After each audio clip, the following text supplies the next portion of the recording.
नमस्कार, AB star news देख रहे हैं आप और उत्तराखंड की खबरों के खास बुलेटिन हमारी देवभूमि लेकर हाजिर हूं मैं आपके साथ सोहन सिंह।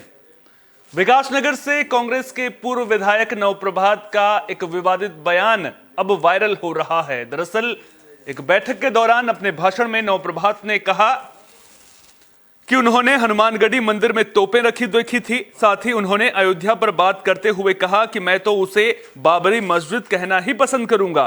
आगे उन्होंने कहा कि अयोध्या में जितने भी सांप्रदायिक दंगे हुए हैं उनमें हनुमानगढ़ी मंदिर का सक्रिय योगदान रहा है।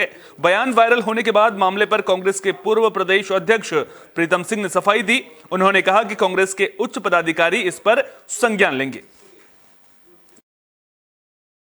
नवप्रभात जी के बयान को जो है मैंने भी जो है मीडिया में देखा और मेरी उससे असहमति है। मैं समझता हूं कि लोकसभा का चुनाव हमारे सर पर है, हमको ऐसे बयान देने से बचना चाहिए। अब ये तो हमारे पार्टी के प्रदेश अध्यक्ष बताएंगे कि कांग्रेस का उस पर क्या रुख है, लेकिन जहां तक प्रीतम सिंह का प्रश्न है, मैंने कहा कि मैं इससे इत्तेफाक नहीं रखता। अगर आप कांग्रेस अध्यक्ष के रूप में उस जगह पे बैठ जाएंगे, जो जगह जो कुछ भी कह दीजिए, विवादित भाषा कह दीजिए, बाबरी मस्जिद कह दीजिए, बाबरी मस्जिद कहना मैं पसंद करूंगा। जो बाबरी मस्जिद और शिलान्यास स्थल के बीच का जो पैसेज, अगर आप उसमें बैठ जाते हैं और हनुमानगढ़ी एकमात्र ऐसा मंदिर मैंने देखा है जिसमें अयोध्या में रामलला की प्राण प्रतिष्ठा के बाद राम मंदिर के दरवाजे जनता के लिए खुल गए हैं, जिसके बाद बड़ी संख्या में लोग अयोध्या पहुंच रहे हैं।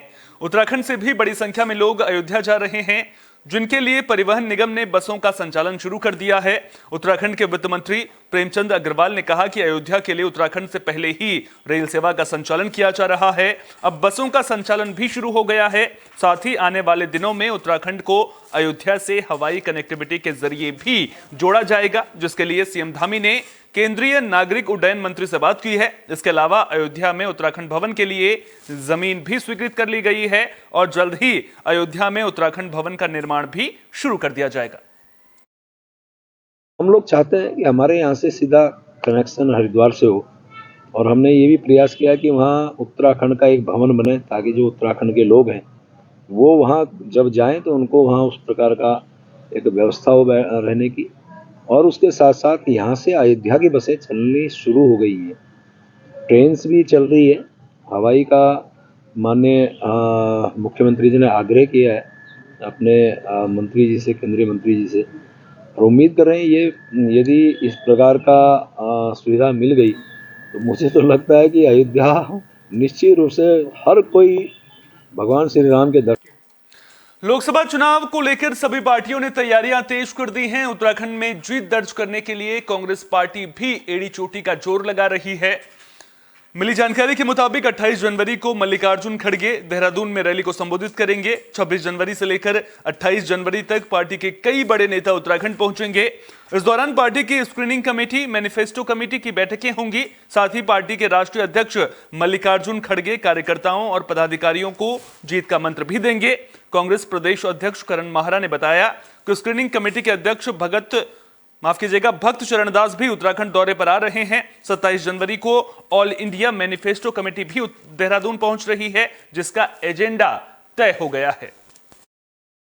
देखिए 28 तारीख को अध्यक्ष जा रहे हैं, हम लोग उनकी तैयारी में है। कांग्रेस उत्साहित है क्योंकि एक ऐसा व्यक्ति जिसने 1969 में जो हमारे जिले का ब्लॉक का अध्यक्ष था, वो आदमी बढ़ते बढ़ते आज राष्ट्रीय अध्यक्ष के पद पर पहुंचे हैं। क्योंकि मल्लिकार्जुन खड़गे जी ने संघर्षमय जीवन जिया है, हमेशा संघर्ष किया है, वो अजय रहे हैं। उनका जो अनुभव है उसका लाभ कांग्रेस को मिलेगा। कार्यकर्ता भी सुनना चाहता है, क्योंकि जिस व्यक्ति ने कार्यकर्ता की परेशानी को देखा है, झेला है, समझा है, तो उनको इस बात का उत्साह है कि मल्लिकार्जुन खड़गे जी आगे उनको क्या समझाएं। तो उत्तराखंड में कांग्रेस पार्टी का पूरा फोकस लोकसभा चुनाव पर है। बड़े बड़े नेता उत्तराखंड पहुंचने वाले हैं और लगातार बैठकों का सिलसिला भी चल रहा है। तो कांग्रेस ने लोकसभा चुनाव के लिए पूरी ताकत झोंक दी है। इसी कड़ी में विकासनगर के तिलक भवन में मंत्री प्रसाद नैथानी ने कांग्रेस कार्यकर्ताओं के साथ बैठक की, जिसमें लोकसभा चुनाव की तैयारियों पर मंथन किया गया। बैठक में कांग्रेस के पूर्व प्रदेश अध्यक्ष प्रीतम सिंह भी मौजूद रहे। उन्होंने टिहरी लोकसभा सीट से चुनाव न लड़ने की बात कही है। देखिए, कांग्रेस कभी बाण नहीं चलाती। कांग्रेस जो है फूलों से बात करती है। बीजेपी का जो राम है ये उनके दृष्टि से होगा। भगवान राम ने कभी भी किसी गलत बात को उजागर करने के लिए उन्होंने आवाज उठाई, उसका सर्वनाश करने की बात। और जो आज इस देश में हो रहा है, मुख्य तौर से मैं कहना चाहता हूं कि कल हमारे जो राष्ट्रीय नेता हैं, पूर्व अध्यक्ष राहुल गांधी मंदिर में जा रहे थे आसाम, और वहां पर उनको जाने से रोक दिया गया। तो आखिर में बीजेपी वाले चाहते क्या हैं? लोकसभा का चुनाव अपने सुनिश्चित समय पर होगा और कांग्रेस लोकसभा चुनाव को लेकर के पूरी तरीके से तैयार है। जो भी प्रत्याशी होगा हम सब लोग उसको जिताने का काम करेंगे। टिहरी लोकसभा से आपका नाम चर्चाओं में क्यों? मैं तो कई बार कह चुका हूँ कि मैं लोकसभा का चुनाव नहीं लड़ रहा हूँ, लेकिन फिर भी बार बार आप पूरी कर यही प्रश्न पूछते हैं। बहुत सारे लोग हैं जो चुनाव लड़ने के इच्छुक हैं, जिसको भी पार्टी उनमें से टिकट देगी हम पूरी ताकत।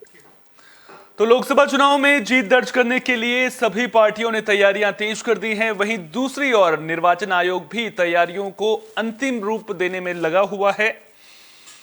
मुख्य निर्वाचन अधिकारी ने लोकसभा चुनाव से जुड़े आंकड़े पेश किए। उन्होंने बताया कि उत्तराखंड में कुल वोटरों की संख्या 82,43,423 है, जिनमें पुरुष मतदाताओं की संख्या 42,70,597 है। वहीं महिला मतदाताओं की संख्या 39,72,540 है। सबसे ज्यादा मतदाता 30 से 49 आयु वर्ग के हैं। दिव्यांग वोटरों की संख्या 69,974 है। मुख्य निर्वाचन अधिकारी ने बताया कि 100 साल और इससे ज्यादा उम्र के वोटरों की संख्या भी 1,411 है। मुख्य निर्वाचन अधिकारी ने अंतिम मतदाता सूची जारी होने से पहले जिनके वोटर आईडी कार्ड नहीं बने हैं, उनसे वोटर आई कार्ड के लिए अप्लाई करने के लिए कहा है। बीएलओ कार्यालय है, ईआरओ कार्यालय, एसडीएम कार्यालय है, डिस्ट्रिक्ट कार्यालय, इसके अलावा ऑनलाइन में मैं वेबसाइट वगैरह भी बताए थे। उस ऑनलाइन में भी हम लोग फॉर्म भर सकते हैं। वो हमारा ये प्रक्रिया चलता रहता है, ये तो ईयर राउंड चलता है। एक स्पेशल समरी रिवीजन हम इसलिए करते हैं, एक अभियान के रूप में चले, सो सभी हमारा कर्मचारी लोग सभी फील्ड पे जाते हैं, वो थोड़ा लोग को मोटिवेट करते हैं, वो कर लेते हैं। बाकी नॉर्मल टाइम में भी लोग अभी से भी जितना लोग है वो एलिजिबल है वो भर सकता है। उत्तराखंड में विधायक निधि को लेकर अक्सर सवाल खड़े होते रहते हैं। दरअसल विधायक समय पर विधायक निधि के फंड का इस्तेमाल नहीं कर पाते हैं, जिसकी वजह से एक वक्त के बाद विधायक निधि लैप्स हो जाती है।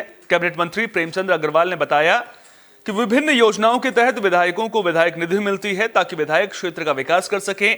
प्रेमचंद अग्रवाल ने बताया कि उनके क्षेत्र में भी विधायक निधि के तहत काम किए जा रहे हैं, लेकिन समय के अभाव की वजह से वे अपने क्षेत्र में विधायक निधि का सही तरीके से उपयोग नहीं कर पा रहे हैं। हालांकि साथ ही उन्होंने ये भी कहा कि उन्होंने अपने क्षेत्र में काफी विकास के काम किए हैं।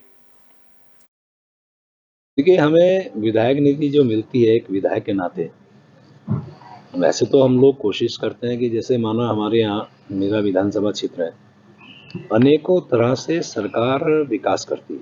मैं पीडब्ल्यूडी की बात करूं तो राज्य योजना से मिलती हैं, हमारे जो हमारे यहाँ जिला योजना है उससे मिलती हैं, अन्य योजनाओं से मिलती हैं, केंद्र से भी हमें बहुत से ऐसी सड़कों का लाभ मिल जाता है। मेरी क्षेत्र में आप देखिए कि बहुत सारे पुल और वो सब बने हैं, और उसके बावजूद अन्य जो हमारे विभाग हैं वो भी विकास करने में, चूंकि हमारी सरकार विकास की तरफ बढ़ती है हमेशा और कटिबद्ध।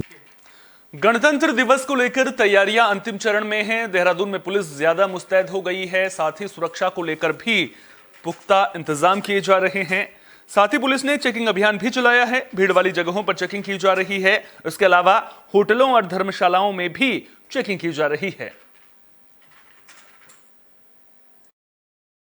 26 जनवरी बहुत ही महत्वपूर्ण हमारे लिए इसमें सुरक्षा व्यवस्था से रहता है कि चूंकि यहाँ पर इतना बड़ा पर्व है देश का और सभी लोग जो है इसमें उल्लास से मनाते हैं। सिक्योरिटी पॉइंट ऑफ व्यू से हमारे लिए महत्वपूर्ण, चूंकि यहाँ बहुत सारे महत्वपूर्ण प्रतिष्ठान भी है, उनकी सुरक्षा को लेकर जो वहाँ पर टाई अप करना, साथ ही साथ रेलवे स्टेशन जहाँ भीड़ भाड़ इलाके हैं, जैसा आप देख रहे हैं कि मसूरी और आसपास भी बहुत सारे लोग यहाँ पर आते हैं, टूरिस्ट भी आते हैं। इसको देखते हुए हमारी लगातार जो है वेरिफिकेशन की ड्राइव, होटल और धर्मशाला की checking, railway station, bus stand, ये सभी हमने निर्देश कर दिए जिससे कि 26 जनवरी और ऐसे पर्व।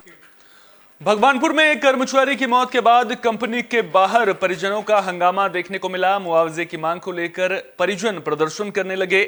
मामला जहाजगढ़ स्थित एक सीमेंट कंपनी का है। जानकारी के मुताबिक युवक संदीप कई सालों से कंपनी में कॉन्ट्रैक्ट बेस पर काम कर रहा था। 11 जनवरी को काम के दौरान अधिक ऊंचाई पर जाने से उसकी तबीयत बिगड़ गई थी, लेकिन आरोप है कि कंपनी ने कर्मचारी संदीप के इलाज की कोई व्यवस्था नहीं की। करीब 1 घंटे बाद परिजन उसे अस्पताल ले गए। हालत गंभीर होने पर युवक को हायर सेंटर रेफर कर दिया गया, जहां उसकी मौत हो गई। गुस्साए परिजनों ने युवक के शव को कंपनी के गेट पर रखकर हंगामा शुरू कर दिया। देखते ही देखते इलाके के विधायक प्रतिनिधि और भीम आर्मी के कार्यकर्ता भी मौके पर पहुंच गए और परिजनों का समर्थन करने लगे। मैनेजमेंट के साथ करीब 4 घंटे की बैठक भी हुई, लेकिन अभी तक कोई सहमति नहीं बन पाई है। लगभग पेशेंट 1 घंटे तक यही पड़ा रहा कंपनी के अंदर ही।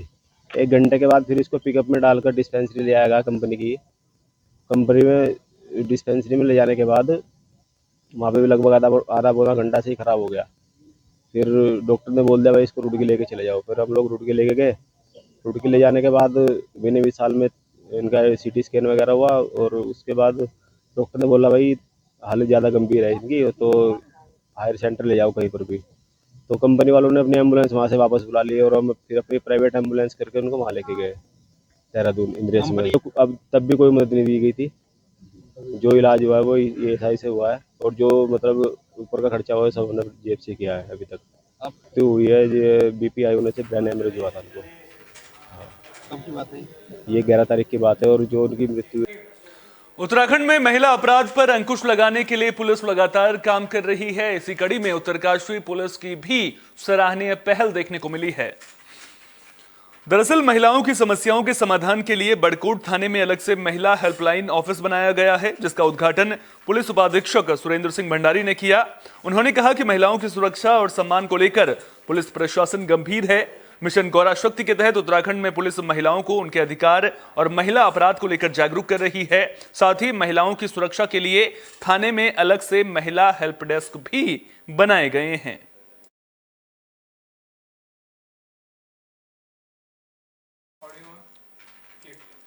मसूरी में एक घर में आग लगने का मामला सामने आया है। आग की चपेट में आने से घर का सामान जलकर राख हो गया है।